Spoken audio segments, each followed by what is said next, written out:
अस्सलाम वालेकुम नाज़रीन गिरामी। आज की इस इंटरेस्टिंग वीडियो में डॉक्टर जाकिर नाइक साहब से एक क्रिश्चियन खातून का एक अजीब सवाल है। वो ये है कि बाइबल कहती है कि खिंजीर हलाल है और कुरान में खिंजीर हराम है, इसको प्रूफ करो आप। और डॉक्टर जाकिर नाइक साहब आपके सामने हैं, पहले से आपके सामने इन चीज़ों को रखते आ रहे हैं। आज जो बातें उन्होंने की हैं वो थोड़ी डिफरेंट हैं और वीडियो के एंड पे मैं आपको 20 ऐसी वजूहात बताऊंगा जिनकी वजह से इस्लाम खिंजीर को हराम कहता है। सिर्फ खिंजीर को नहीं, सांप को और इसी तरह जो है शेर और चीता नहीं खा सकते आप। हर वो चीज़ जो आपके लिए मुज़र है, बीमार करती है, तकलीफ देती है, बीमार करती है, कैंसर करती है या बहुत बहुत सारी चीज़ें जो करती है, वो चीज़ें आपको मना की गई। आइए देखते हैं, वीडियो को लाइक करें, चैनल को सब्सक्राइब करें, वीडियो को व्हाट्सएप पे जरूर शेयर करें, कमेंट करके बताइएगा वीडियो कैसी लगी। आइए देखते हैं। I'm Melissa and I'm doing my MBA in ICFI University and I'm a Christian. There was a question regarding the food. In the Old Testament, it was said that we do not eat pork, but the New Testament, Jesus said that all food are fit to be eaten. So the question arises there. बहन ने सवाल किया है कि old testament में लिखा है कि सूअर का गोश्त मत खाओ, लेकिन ईसा अलैहिस्सलाम ने न्यू टेस्टामेंट में कहा कि सब खाना आप खा सकते। ये है बाइबल। मैं चैलेंज करता हूं आपको दिखाने के लिए बाइबल में कहां कहा है ईसा अलैहिस्सलाम ने कि सब खाना जायज है। There is something like a red letter Bible sister. एक रेड लेटर बाइबल है जिसका मतलब जो कुछ ईसा अलैहिस्सलाम ने कहा है वो रेड इंक में लिखा है, लाल लाल रंग से लिखा हुआ है। और अगर आप रेड लेटर बाइबल लेंगे और तहकीक करेंगे, बहुत कम चीज रेड में लिखी है बाइबल में। रेड मतलब ईसाई के स्कॉलर्स कहते हैं ये ईसा अलैहिस्सलाम ने कहा, जो ब्लैक में वो ईसा अलैहिस्सलाम ने कहा। जो सिस्टर जिक्र कर रही है वो कर रही है सेंट पीटर के बारे में, नॉट जीसस क्राइस्ट। ईसा अलैहिस्सलाम ने कभी भी नहीं कहा कि आप सब कुछ खाओ। एक ख्वाब आता है पीटर को, उस ख्वाब में उसने देखा कि सूअर खाना अच्छी बात है, इसलिए सूअर खाना सही हो गया। ईसा अलैहिस्सलाम क्या कहते हैं? ईसा अलैहिस्सलाम कहते हैं न्यू टेस्टामेंट में गॉस्पेल ऑफ मैथ्यू में चैप्टर नंबर 5 वर्स नंबर 17 से 20 तक, Jesus Christ, peace be upon him, says in the Gospel of Matthew, chapter number 5, verse number 17 to 20, think not that I have come to destroy the law of the prophets. I have come not to destroy, but to fulfill.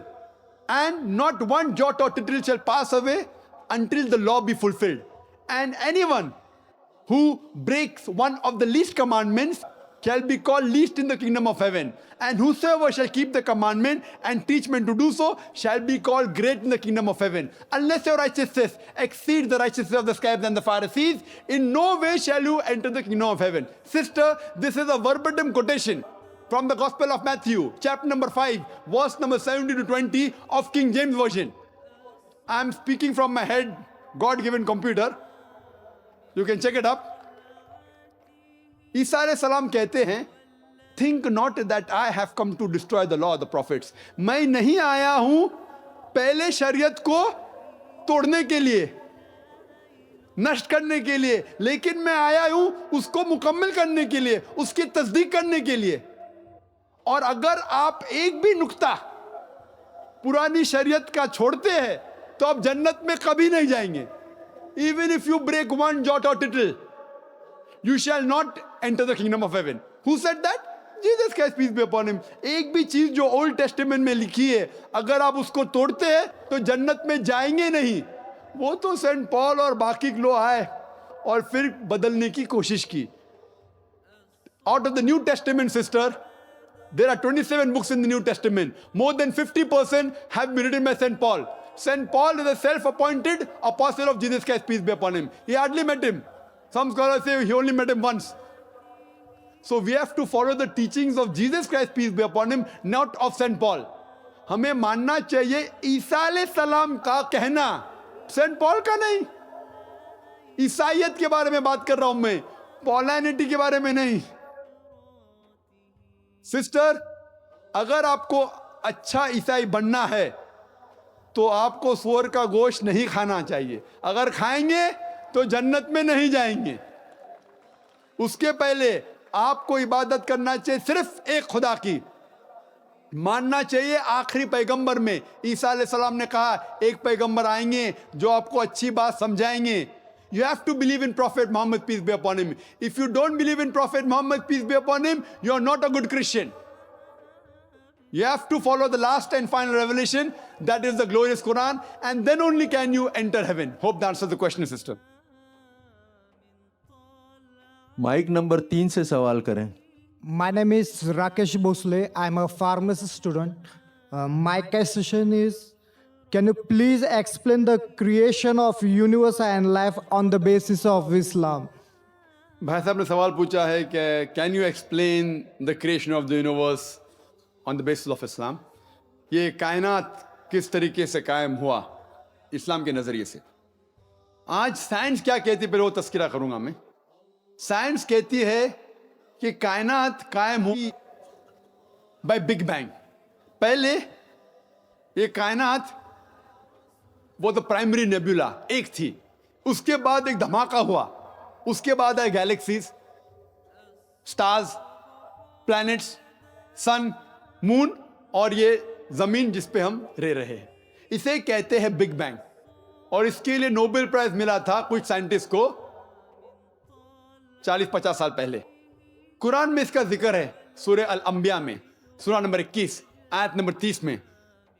इसमें लिखा है, do not the unbelievers सी अवलम यरल लजीना कफरू, के काफिर लोग नहीं जानते, unbelievers नहीं जानते, अवलम यरल लजीना कफरू अन्न समावाति वल अर्दा कानत रत्कम तकनाहुमा, कि the heaven and the earth, ये जमीन और आसमान एक थे और अल्लाह ने इन्हें सेपरेट किया, तफरका, इन्हें छुटा दिया, दे सेपरेटेड. तो कुरान की ये आयत जो है सूरह अंबिया की सूरा नंबर 21 आयत number 30 big bang in a nutshell है. तो जिस तरीके से कुरान जिक्र करता है 1400 साल पहले, साइंस आज यानी कल बोल सकते हैं, yesterday, 50 years back, 40 years back, 40 साल पहले, 50 साल पहले, आज साइंस मानती है किस तरीके से कायनात वजूद में है. और इसका जिक्र अल्हम्दुलिल्लाह कुरान में 1400 साल पहले है. मैंने एक तकरीर किया हूं, Quran and modern science, conflict और कंसिलिएशन, और उसमें डिटेल में साइंस के बारे में बात किया हूं कि जो चीज साइंस आज जान रही है, कुरान में इसका जिक्र है 1400 साल पहले. क्योंकि Quran is far superior to science, क्योंकि कुरान का लेखक, ऑथर, इस जमीन को बनाने वाला है, वो हमसे, आपसे और हमसे और अच्छा जानता है. माइक नंबर 5 से सवाल करें. Assalamu alaikum, sir. I am a Hindu. My name is Supriya Patil. My question is that I believe that there is only one God. But as we have been brought up like from the childhood that we have to worship in front of the idols. But there's a good belief in my heart that there is no other God, but there is only one God. And as the Muslims believe, Islam says that there is only the one concept of God. So is it like different if we just bow down in front of the idols, but there is the faith in and belief in the heart that there is only one God? And where in the Vedas is it written that we have to follow the Quran, the Holy Quran? Because if we follow the Vedas, then we can't follow the path of Islam. So where is it in the Vedas that we have to follow the Holy Quran? Like to be in the similarities. बहन ने 2 सवाल किया है. पहला सवाल कि वो मानती है कि खुदा एक है, लेकिन वो दिल में मानती एक, लेकिन करती है सिजदा मूर्ति को. तो क्या ये जायज़ है? मैं कहूँगा मेरे वालिद से, मैं आपको वालिद मानता हूँ, ठीक है, लेकिन दूसरे आदमी को बोलता है तू मेरा पिता है, दूसरी औरत को कहता हूँ कि तू मेरी वालदा है, तू मेरी माता है, और मेरी माता को मैं पूछता भी नहीं हूँ, उसके मुंह देखता भी नहीं हूँ, तो क्या मेरी माता मुझसे खुश रहेंगी? अगर आप मानते एक खुदा, तो सही खुदा की इबादत करो, सही खुदा को सिजदा करो. गलत खुदा की इबादत करना शिर्क है. कुरान में लिखा है सूरह निसा सूरा नंबर 4 आयत नंबर 48, और सूरह निसा सूरह नंबर 4 आयत नंबर 116 में लिखा है कि अल्लाह ताला चाहे तो कोई भी गुनाह माफ कर सकता है, लेकिन शिर्क कभी भी नहीं माफ करेगा। ये वेद में भी लिखा है। वेद में लिखा है, यजुर्वेद चैप्टर नंबर 32 मंत्र नंबर 3 में, न तस्य प्रतिमा अस्ति, वो खुदा की कोई भी प्रतिमा नहीं है। प्रतिमा संस्कृत में उसकी मानी होती है सब कुछ के, फोटोग्राफ, स्कल्पचर, आइडल, सारे चीज को समेटते हैं प्रतिमा की मानी। उस खुदा का ना कोई अक्स है, ना कोई मूर्ति है, ना कोई तस्वीर है। अगर आप बुत परस्ती करते हैं तो आप वेद के खिलाफ जा रहे हैं और कुरान के भी खिलाफ जा रहे हैं। आप सोचिए, मैं दिल में मानती हूं खुदा है के, लेकिन गलत खुदा की इबादत कर रही है। अगर मैं कहूंगा कि मैं दिल में इज्जत करता हूं मेरे वालिदैन का, माता पिता का, ना उनका मुंह देखता हूं ना कुछ, दिल में करता हूं, लेकिन खिदमत करता हूं दूसरे किसकी, तो ये गलत है। हमें सही खुदा की इबादत करना चाहिए। दूसरा कोई भी गुनाह करे, शायद अगर खुदा चाहे तो आपको माफ कर सकता है, लेकिन शिर्क सबसे बड़ा गुनाह है जो वेद में भी लिखे है, बाइबल में भी और कुरान में। आपका दूसरा सवाल, वेद में कुरान का जिक्र है, और अगर है तो हम दोनों की बात कैसे मान सकते हैं, क्योंकि इख्तिलाफ भी है। बहुत अच्छा सवाल। मैं मानता हूं कि वेद और कुरान में यकसानियत भी है, इख्तिलाफ भी है। अगर आपके पास 10 पॉइंट्स है, 10 चीज है, 10 चीज में आप मानते, मैं 10 चीज में मानता हूं। अगर 5 चीजें मिलते जुलते हैं तो जो चीज मिलती जुलती है कम से कम उसके ऊपर तो हम अमल करें। जो इख्तिलाफ है वो बाद में डिस्कस करेंगे आप सही का मैं से। तालविला कलमितिन सवाइम बैना बैनकुम, आओ हम उस बात की तरफ जहां पर हमें यकसा है। तो मैं ये कहता हूं बहन से कि कम से कम जो वेद और कुरान में यकसा है उसके ऊपर तो अमल करो। पूरे वेद और पूरे कुरान पे आप अमल कर ही नहीं सकते। ये जो लोग इंटरफेथ डायलॉग करते ना कि हिंदुइज्म भी सही, हिंदू धर्म भी सही, ईसाई भी सही और इस्लाम भी सही, ये लोग को बेवकूफ बना रहे। अगर सवाल होता है कि 2 + 2 = 3, 2 + 2 = 4, 2 + 2 = 5, ये कुछ मैथमेटिक्स है? ये जानते ही नहीं धर्म के बारे में। मैं ये कह रहा हूं जो यकसा है, तो आपके वेद में लिखा हुआ है कि एक आखिरी पैगंबर आएगा, अंतिम ऋषि जिसका नाम मोहम्मद सल्लल्लाहु अलैहि वसल्लम है, वो एक पैगाम को लेके आएगा। जो कुरान का जिक्र है वेद में, मोहम्मद सल्लल्लाहु अलैहि वसल्लम का जिक्र है। और वेद के स्कॉलर्स अक्सर कहते हैं कि वेद आज की तारीख में प्योर फॉर्म में नहीं है। बिब्लिकल स्कॉलर्स बोलते हैं Bible is not in the pure form, पूरा मुकम्मल तौर पे इसमें मिलावट है, वेद में भी मिलावट है। लेकिन स्कॉलर्स ये कहते हैं कुरान मजीद में कोई भी मिलावट नहीं है। अगर मैं आपको एक गिलास दूंगा पानी का और उसके अंदर एक कतरा डालूंगा गटर के पानी से और मिला लूंगा, आपको नहीं पता तो शायद पी लेंगे। आपके सामने जब डालूंगा तो क्या आप ग्लास का पानी पीएंगे? पीएंगे? नहीं पीएंगे। आप जानते हैं कि उसमें एक कतरा मिलावट है, गटर का पानी है। नहीं देखेंगे, मिल जाएगा, रंग से पता नहीं चलेगा, शायद पी लेंगे। जब पता लग गया तो कौन पीएगा? उसी तरीके से ये वाहिद किताब है जो कभी बदली नहीं जा सकती, क्योंकि खुदा ने खुद कहा इस किताब के अंदर सूरह हिजर में सूरह नंबर 15 आयत नंबर 9 में कि हमने ये किताब नाजिल की कुरान शरीफ और हम इसकी हिफाजत करेंगे, और इसकी हिफाजत खुदा करेंगे, हम चाहे तो भी बदल नहीं सकते। माइक नंबर 1 से बराए करम सवाल करें। I am Suresh Chopra from Scholar Batch 7. My question is there any reference or proof of Judgment Day in religions other than Islam? भाई साहब ने पूछा कि जजमेंट डे का जिक्र है कुरान के अलावा बाकी किताबों में। बिल्कुल सही है। मैंने कल जिक्र किया था कि हिंदू मज़हब में भी लिखा है, हिंदू मजहबी किताब में वेद में लिखा है कि इम्तिहान होगा, फिर स्वर्ग और नरक में जाएंगे। बाइबल में लिखा हुआ है, बाइबल में लिखा है कि डे ऑफ जजमेंट का। कुरान में लिखा है, कुरान में लिखा है सूरह अल इमरान में सूरह नंबर 3 आयत नंबर 185 में, कुल्लु नफ्सिन ज़ायक़तुल मौत, every soul shall have a taste of death. हर नफ्स मौत को चखेगा, लेकिन फाइनल जजमेंट, फाइनल हिसाब किताब होगा आखिरत में। और जो कोई आग से, दोजख से बच जाता है और जन्नत में जाता है, वो ही सफलता पाता है इस जमीन पर, इस दुनिया में। तो हिंदू धर्म किताब में भी लिखा है, बाइबल में भी लिखा है और कुरान में भी लिखा है। माइक नंबर 2 से सवाल करें। My name is Sagar Suryakant Wagmare. My question to you is that the book sent by the God for that period, but where it is written that Quran is the last book sent by the God. भाई साहब ने अच्छा सवाल पूछा है कि कुरान में कहाँ लिखा है कि Quran is the last book send by God. बहुत अच्छा सवाल है। बाकी किताबें सिर्फ अपने लोग के लिए भेजी गई थी। मैं बाइबल का जिक्र कर चुका हूँ। Gospel of Matthew chapter number 15 verse number 24, gospel of Matthew chapter number 10 verse number 5 to 6। Quran में जिक्र आता है सूरह अहज़ाब में सूरा नंबर 33 आयत नंबर 40 में, मा काना मुहम्मदुन अबा अहदिम मिन रिजालिकुम वलाकिन रसूलुल्लाह व खातिमुन नबीन व काना अल्लाहु बिकुल्लि शैइन अलीमा। मोहम्मद सल्लल्लाहु अलैहि वसल्लम आप मर्दों में से किसके पिता नहीं हैं, लेकिन वो अल्लाह के रसूल है और खातिमुन नबीन है, आखिरी नबी है, और अल्लाह सबसे बेहतर जानने वाला है। किताब नाजिल करने के लिए ज़रूरत है एक रसूल की। तो जब रसूल ही नहीं आएगा तो किताब कैसे आएंगी? तो जब मोहम्मद सल्लल्लाहु अलैहि वसल्लम लिखा है कुरान में कि वो आखिरी नबी है, आखिरी रसूल है, उसके बाद किताब तो नाजिल हो ही नहीं। इट्स अंडरस्टूड, बोलने की ज़रूरत नहीं।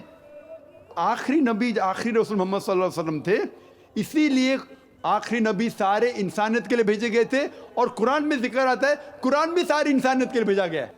बाकी जितनी किताबें हैं कुरान में लिखा है कि सिर्फ भेजे गए थे अपने लोग के लिए, पैगंबर भी और वो कलाम भी।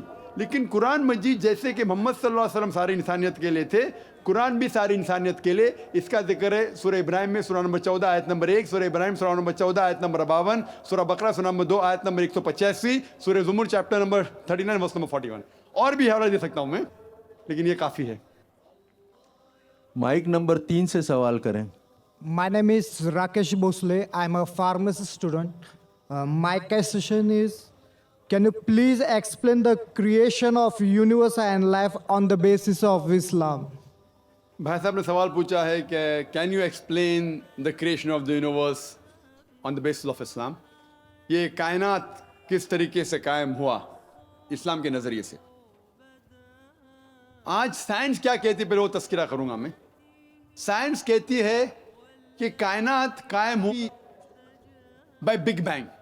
पहले ये कायनात वो तो प्राइमरी नेबुला एक थी, उसके बाद एक धमाका हुआ, उसके बाद आए गैलेक्सीज, स्टार्स, प्लैनेट्स, सन, मून और ये जमीन जिस पे हम रह रहे हैं। इसे कहते हैं बिग बैंग। और इसके लिए नोबेल प्राइज मिला था कुछ साइंटिस्ट को 40-50 साल पहले।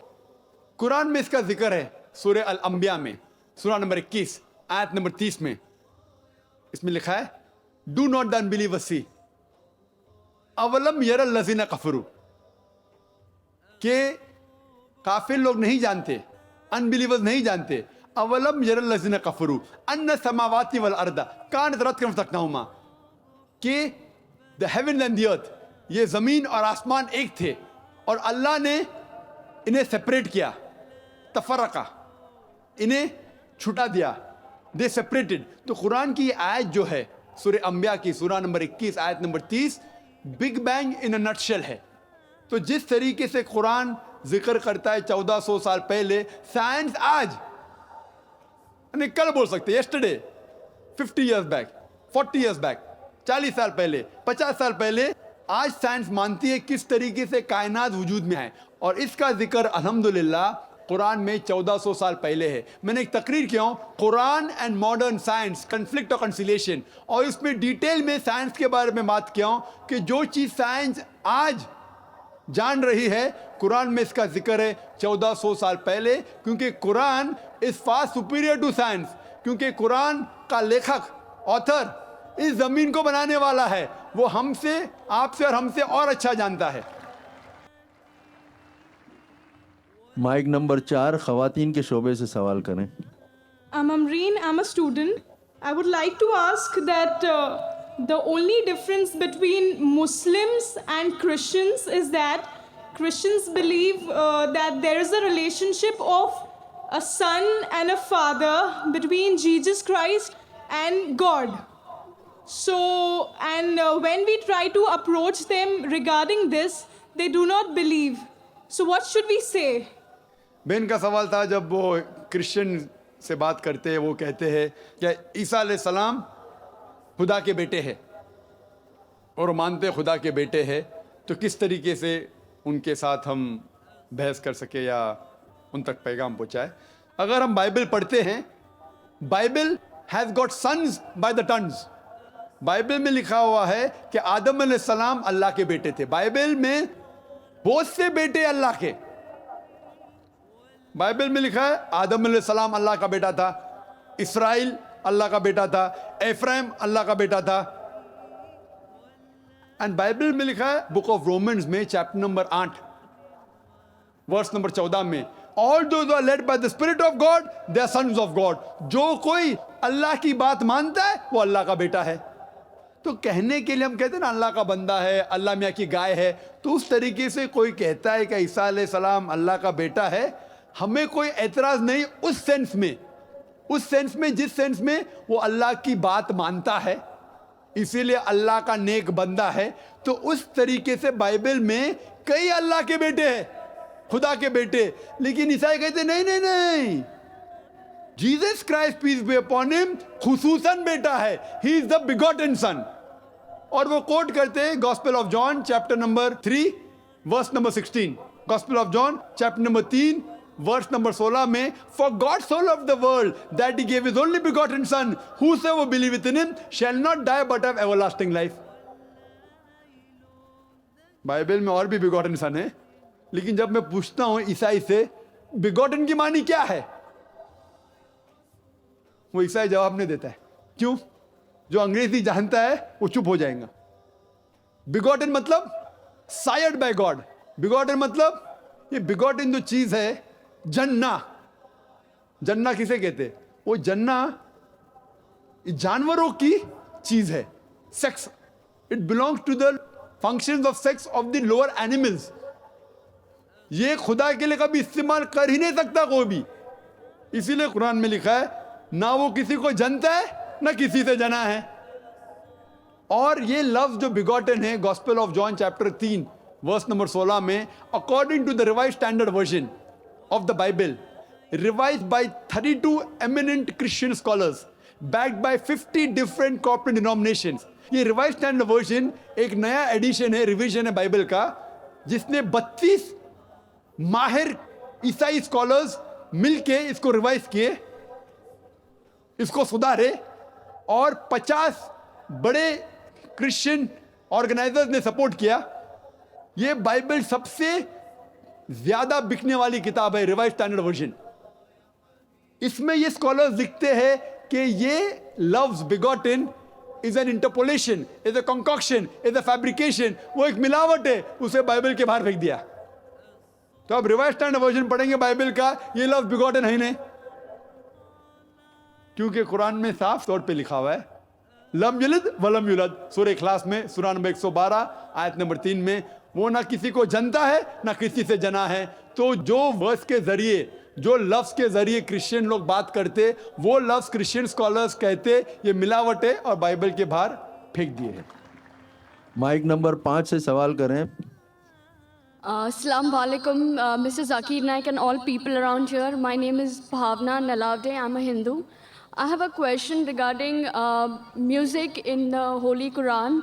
Is it mentioned anywhere in the Holy Quran that listening to music, I'm not saying watching music, but listening to music is haram?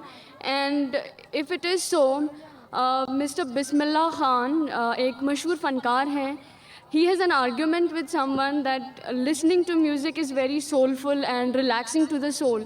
So if you could please defend or have an argument about this, that how is listening to music haram? Thank you very much. बहन ने सवाल किया है कि कुरान में कोई आयत है जिसमें लिखा है कि म्यूजिक हराम है। कुरान में लिखा है अतिउल्लाह अतिउर रसूल, ओबे अल्लाह ओबे द मैसेज, अल्लाह की बात मानो, अल्लाह के रसूल की बात मानो। तो कुरान या सही हदीस में मौजूद है, हमें मानना चाहिए। कुरान में डायरेक्ट वर्स नहीं है, कोई साफ अल्फाज से कि म्यूजिक हराम है, इनडायरेक्ट है। लेकिन अल्लाह के रसूल की हदीस में है, सही हदीस में लिखा है कि सिर्फ डफ होता है वन साइडेड ड्रम, डफ अलाउड है, उसके अलावा बाकी म्यूजिकल इंस्ट्रूमेंट्स हराम है। ये साफ तौर पे लिखा है। अभी आपका आर्ग्यूमेंट है कि बिस्मिल्लाह खान साहब कहते हैं कि music is soothing for the soul. मेरा दोस्त कहता है शराब भी सूदिंग फॉर द सोल है, शराब से मुझे सुकून मिलता है। ठीक है भाई, आपको सुकून मिलता है, लेकिन उससे नुकसान ज्यादा है। तो म्यूजिक क्यों हराम करार किया है?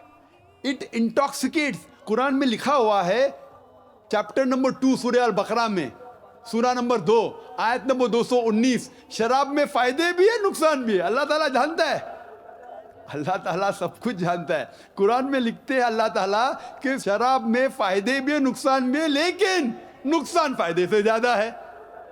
तो मैं मानता हूं हो सकता है कि कुछ लोगों को फायदा हो म्यूजिक से। There is music therapy also. Quran में एक सूरह शुरा है, पोएट्स। कुरान शरीफ शायरी और गाने के खिलाफ है, हराम नहीं कहता है, लेकिन अक्सर खिलाफ है। क्यों?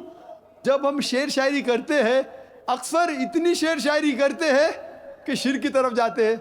मैं अगर राजा की तारीफ कर रहा हूं, इतनी तारीफ करता हूं कि उसको खुदा से मिला लेता हूं। कुछ लोग नात पढ़ते मोहम्मद सल्लल्लाहु अलैहि वसल्लम के बारे में, नात पढ़ना अच्छी बात है, बहक जाते उसको अल्लाह से मिला देते हैं, वो भी हराम है। कहते मैंने एक अरब देखा बिना ऐन का। अरब देखा बिना ऐन का मतलब रब को देखा। मोहम्मद सल्लल्लाहु अलैहि वसल्लम को अल्लाह से मिलाना भी हराम है। ईसा अलैहि सलाम को तो मिलाए भी हराम है, मोहम्मद सल्लल्लाहु अलैहि वसल्लम को भी। हम उनसे प्यार करते हैं, मोहब्बत करते हैं, लेकिन अल्लाह से नहीं मिला सकते। इसीलिए 5 बार आज़ान में हम सुनते हैं ला इलाहा इल्लल्लाह मोहम्मद रसूलुल्लाह। हम इबादत करते सिर्फ अल्लाह की, और मोहम्मद सल्लल्लाहु अलैहि वसल्लम उसके रसूल है, उसके बंदे हैं, अल्लाह नहीं है। तो बिस्मिल्लाह खान जो कहते हैं, हो सकता है कि किसको सुकून पहुंचता होगा, लेकिन जब हम म्यूजिक लेते, अक्सर क्या होता है म्यूजिक के अंदर एक इंसान बहक जाता है। हम गाने सुनते ना, वो हीरो हीरोइन से कहता है कि मैं तुम्हारे लिए चांद तोड़ के लेके आऊंगा, सितारे तोड़ के लेके आऊंगा। ये हम जानते हैं सही नहीं है, तो भी हम गुनगुनाते। वो क्यों म्यूजिक होती है? हम जानते कौन चांद या तारे तोड़ के कौन लेके आ सकता है। हम जानते कितने अल्फाज हम जब सुनते ये गाने के बकवास है, लेकिन फिर भी गुनगुनाते। नहीं सुनना चाहते तो भी सुनते।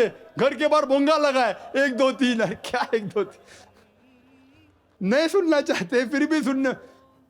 तो म्यूजिक में क्या होता है कि म्यूजिक कभी कभी मन को बहा लेता है। सही कह रहे बिस्मिल्लाह साहब, इतना बहा ले जाता है कि शिर्क भी करते तो हम कहते सही है, हम इस्लाम से दूर जाते फिर भी उसे गुनगुनाते। इसीलिए इस्लाम में म्यूजिक जो आपको गलत जगह पे लेके जाता है, डफ के अलावा बाकी सब इंस्ट्रूमेंट्स इस्लाम में। तो नाज़रीन गिरामी, ये थी आज की इंटरेस्टिंग वीडियो, जिसमें खिंजीर पर जो बात आई है, ये बहुत अहम बात है जो मैंने अभी आपसे करनी है कि खिंजीर तो आम जानवर है, और फिर इसे हराम क्यों कहा गया है? वाकई ये आम है, यूरोप में तो पाला जाता है, जैसे हमारे यहाँ एशिया में बकरियां पाली जाती हैं, भैंस गाय पाली जाती है, यूरोप में पिग खिंजीर को पाला जाता है। रेड कलर में भी होता है, वाइट कलर में भी होता है, वगैरह वगैरह। अच्छा, खिंजीर दूसरे जो वो खिंजीर की हुर्मत सिर्फ मजहबी नहीं है, मजहब में तो हराम है ही है, बल्कि तमाम मजहब में हराम है। लेकिन लेकिन लेकिन इस्लाम में इसको साफ तौर पे नाम लेके लहमल खिंजीर के अल्फाज से कुरान पाक में जिक्र फरमाया। इसके अलावा तिब्बी, साइंसी और इंसानी सेहत से बराह रास्त मुताल्लिक कुछ खराबियां इसके अंदर मौजूद हैं, जिसकी वजह से ये हराम है। क्या है वो? खिंजीर में दूसरे जानवरों के मुकाबले में नंबर 1 सबसे ज्यादा खतरनाक कीड़े और पैरासाइट्स पाए जाते हैं, जैसे ट्रैकेनिला और टीप वर्म। तो ये खून में कीड़े पैदा करता है, पेट में कीड़े पैदा करता है, बीमारियां ही बीमारियां, और यूरोपियन लोग इसकी दवाइयां खा के खिंजीर खाते हैं। अजीब बात यह है। दूसरा, खिंजीर के जिस्म में पसीना खारिज करने का निज़ाम नहीं होता, जिसकी वजह से जहरीले मादे उसके गोश्त में ही जमा रहते हैं। दूसरे जानवरों को पसीना आता है बीमारी के नहीं है, आप खाते रहें, मुझे क्या है। खिंजीर का गोश्त दिल की शरियानियों को तंग करता है और हार्ट अटैक का खतरा बढ़ाता है, खून भी तो गाढ़ा करता है। इसके गोश्त में सैर शुदा चिकनाई फैट इंतहाई ज़्यादा होती है, जो कोलेस्ट्रॉल को खतरनाक हद तक बढ़ाती है। अटैक कैसे होता है या ब्रेन हेमरेज कैसे होता है? खून गाढ़ा हुआ और हुआ और हुआ, रगें सर्दी के मौसम में तंग सख्त हो गई। वो दिल में बड़ी ताकत है, आप देख रहे हैं 200 किलो भी बंदा उठाता है वजन, वो कहाँ से ताकत आई? वो दिल में आई। तो दिल के अंदर पावर की वजह से गाढ़ा खून रग के अंदर से उसके छिलके को उतारता है, वो छिलका उतरता है, लिपटता है और वहीं पे ब्लॉक करता है और दिल बंद हो जाता है और फरिश्ता आ जाता है, रूह कब्ज हो जाती है। ये गाढ़े खून का खराबी है जो खंजीर के खून में आम है। वैसे तो अभी तो जंक फूड में यही मसला आ रहा है, लिहाजा इसको इस वजह से नहीं खाना चाहिए। साइंस कहती है मत खाओ। हाँ, अगर आप में इतनी क्वालिटी है कि इसको खा के आप खून पतला रख सकते हो, मेहनत करके, मुशक्कत करके, वर्जिश करके, काम करके, तो फिर भी हलाल तो नहीं है, अल्लाह का हुक्म है। बाकी चीज़ें भी हैं जो गाढ़ा करती हैं। लिहाजा कहने का मकसद ये कि तिब्बी तौर पे इसका फैट, इसका कोलेस्ट्रॉल आपको मार सकता है। इसी तरह ब्रेन हेमरेज। नंबर 6, खंजीर के गोश्त में मौजूद हार्मोन्स इंसानी हार्मोन्स निज़ाम को बिगाड़ देते हैं। अब जब आपके हार्मोन्स ही बिगड़ेंगे तो मर्द मर्द नहीं रहेगा, औरत औरत नहीं रहेगी, बच्चा बच्चा नहीं रहेगा, बच्ची बच्ची नहीं रहेगी। इसके अलावा जो बिगाड़ असली आता है, यहाँ जो बताना चाह रहे हैं वो है सेक्सुअल एक्टिविटीज़ का फास्ट हो जाना। बच्चा 10 साल में परेशान कर देगा, बच्ची 10 साल में परेशान कर देगी, और जो बड़ा खाएगा तो वो पर आप खुद समझ जाए। आगे चलिए। खंजीर तो इसके गोश्त में ये एक बड़ा मसला है, जैसे कि आजकल तो मोबाइल और सोशल मीडिया में सारे नौजवानों का और बच्चों का दिमाग ही ख़राब कर रखा है। और वो क्या है? वो है ड्राइवर है दिमाग, वो हो गए ख़राब। अब इनकी जल्दी शादियां करो। अच्छा जी, खंजीर का गोश्त हेपेटाइटिस ई जैसे ख़तरनाक मर्ज का बड़ा सबब है। अब मेडिकल कह रहा है ये बात, मैं तो नहीं कह रहा हूँ।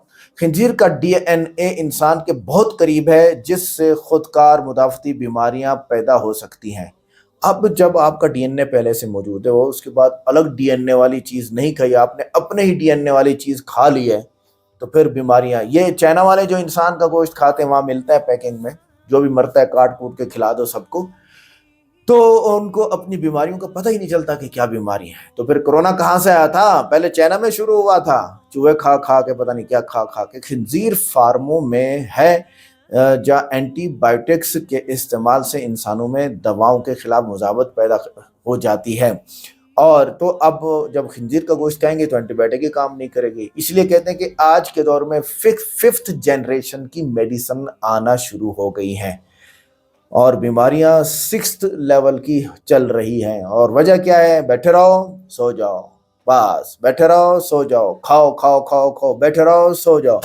ये एक मसला है। खंजीर सफाई के उसूलों का पाबंद नहीं है, बल्कि अपना और दूसरों का फुजला तक खा जाता है। इससे गंदा जानवर कौन सा होगा जिसको आप खाएंगे?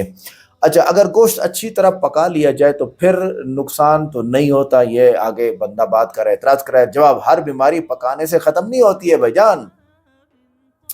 खंजीर के गोश्त में मौजूद कुछ जरासीम और कीड़े ज़्यादा दर्जा हरारत पर भी जिंदा रह जाते हैं। जितना पका लो खंजीर के कीड़े नहीं मरते हैं। अच्छा जी, इसी तरह हम बुराइयां करते हैं खंजीर की। खंजीर के गोश्त में ऐसे जहरीले मादे होते हैं जो इंसानी आसाबी निज़ाम को मुतासर करते हैं। आपके अंदर तो कनेक्टिविटी का जो सिस्टम है वो क्या है? वो है मसल्स, जिसको हम उर्दू में पट्ठे कहते हैं। वो इसकी वजह से हो गए ख़राब। तो दिमाग से जिस्म का जो ताल्लुक है वो कमज़ोर हो गया, शुगर हो जाएगी, ब्लड प्रेशर हो जाएगा, और जनाब वाला फिर आगे सारी बीमारियां हैं। आगे चलें। आलमी इदारा सेहत के मुताबिक जो है वो प्रोसेस शुदा खंजीर का गोश्त कैंसर का बायस बनता है। प्रोसेस वही होता है जो पैकिंग में आता है। खंजीर के गोश्त में नमक की मिकदार ज़्यादा होती है जो ब्लड प्रेशर बढ़ाती है। खंजीर का गोश्त यूरिक एसिड बढ़ाकर गठिया और जोड़ों के दर्द का सबब बनती है। ये बहुत गंदी बीमारी है, ये यूरिक एसिड, गठिया, उफ़ो, आप यूं भी नहीं कर सकते, जाम सारे जाम।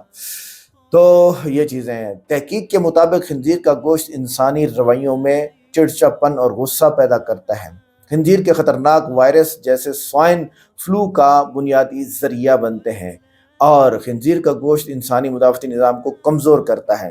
खंजीर के गोश्त से जिस्म में मुस्तकिल सोजिश पैदा होती है जो शुगर और कैंसर की बुनियाद बनती है।